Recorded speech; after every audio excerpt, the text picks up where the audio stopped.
I'm not sure it will surprise anyone that the tunnel under the Bow River has been removed. It's been replaced by a bridge and a surface level station in the Eau Claire Chinatown area. Then a fully underground alignment from sort of roughly 3rd or 4th Avenue North through under the tracks, through the belt line, surfacing just before we cross the Elbow River. So imagine an L shape that would be entirely underground. So it is the same number of stations and serves the same areas as the originally approved alignment, but getting rid of that tunnel in the north both makes it cheaper and creates a better rider experience, I believe. What's the magic of 11th Avenue versus the earlier plan? I mean, it seems to be it's a block closer to the arena site, right? Nothing to do with that. In fact, we had a lot of pushback saying we like it having a couple blocks away from the arena site to create a bit more vibrancy back and forth there. No, the difference is that on 11th Avenue, you can actually run it in the road or under the road on city land, and you have to buy a lot less city land, and it cuts down the cost. You have to buy a lot less private land, so it cuts down the cost. Do you know what's a ballpark for total savings with the changes? I think what we're looking at is we can now deliver this within the originally approved budget. There was a lot of concern that we just wouldn't be able to deliver it in the $4.9 billion before. So that was that 10%, the concerns about a 10% overrun, that 10% is gone? Yeah, that and some of the risk factors around really, really deep tunnel to go around the bridge, to go under the river. So those are the sorts of things that have been removed. So there's some real cost savings in here that will allow us to bring in the original alignment on budget. Is there a negative, I guess, going on the surface on Center Street? Is that a negative? That is very different. It will mean a very different environment on Center Street. Now, Center Street, surprisingly, south of 16th Avenue, is actually not a crazy busy road, about 20,000 cars a day, which is about 1/3 of what happens on 16th Avenue when it crosses Center Street, for example.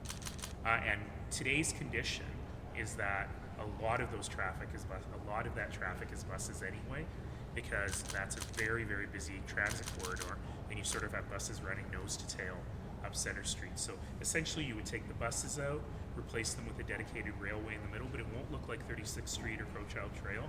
It's a much more urban feeling. You'll be able to cross the rails and so on. The stations will be at ground level. Yeah, there'll be a station at 16th Avenue, and we'll debate on whether there should be one in Crescent Heights or not, in 9th Avenue or so. But in any case, so it'll be a different kind of feeling, and certainly motorists will feel it in a different way, but in terms of travel time, in terms of congestion, it shouldn't make that much of a difference. Can you put some of the savings towards that BRT, or is that sort of... Yes, that's right, that's right. So thank you for that. So the other important change here is that this also allows you to create a better bus experience all the way north past Panorama Hills. And so the idea is that $100 million or so will be used for queue jumping, for allowing buses to get around traffic, and really much improving the bus experience from the north, which is huge transit ridership, until we build the next phase of the Green Line going north. Is it still an open question of whether That is still an open question. That really depends a lot on the vendors, who's interested in it, on what they prefer, and on what the costs are. what other questions are you still The bit around Eau Claire and Chinatown is super tricky, but the good news about it is that there's one major redevelopment being proposed and a large area that would be open for future development. So there may be an opportunity to work with the adjoining landowners and try and figure out those tricky bits. Because the way you've got it right now is you've got a station at grade, and then it immediately has to go underground, and that portal isn't very nice. That said, every single day I get to look at a beautiful portal, because of course the public library is a portal. And so I think there are more creative ways to address that condition. Sorry, so the goal is to have the train come off of that bridge to a surface level station. And then go underground. Interesting geometry. I mean, look, the geometry is pretty easy actually, because you have a very high bridge, kind of at an angle, coming into the downtown. It'd be very steep, just because you have to get over the bluff on the other side. But that height and that steepness should actually allow you to create a nice condition as it crosses over that eastern tip of Princess Island Park. It'll be so high that it probably won't impact the park very much. But then once you're on 2nd Street, it's actually just a straight shot.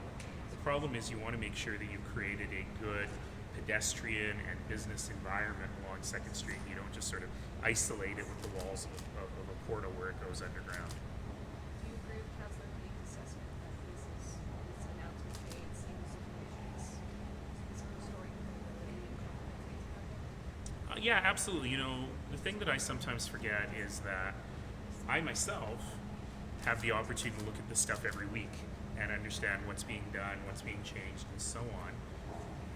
But the public hasn't really been a huge part of that conversation. And I need to highlight 2 things.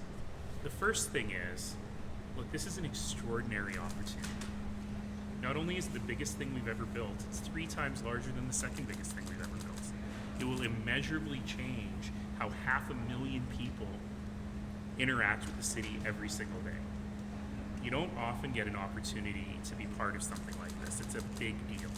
And it's a historic investment by the city, by the province, by the federal government, and we've got to get it right. But I'm not going to let perfect be the enemy of amazing. And so what we really need to do is make sure we're getting it right. We're not behind schedule. We're not over budget.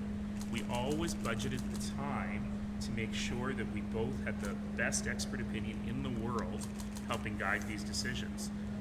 Also that we had the opportunity to have the public help us make those decisions. And so I think that a lot of the spin around this project has been, oh, people are dithering, people are spinning their wheels. That's not the case at all.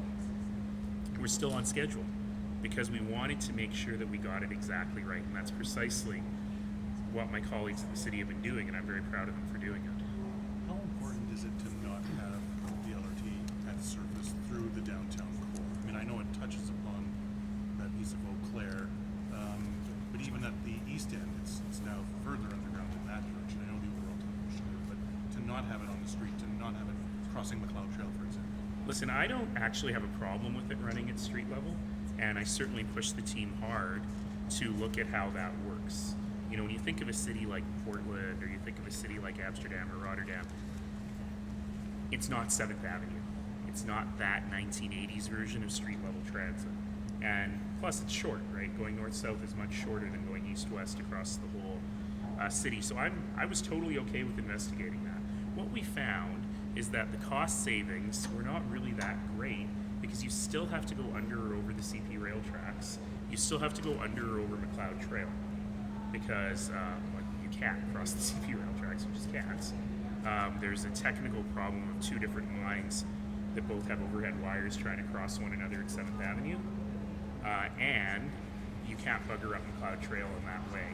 Is a major route into downtown from the south. So given that it kept having to go up and down, actually the cost savings of just having the whole thing go underground were not that great. All right, thanks everybody.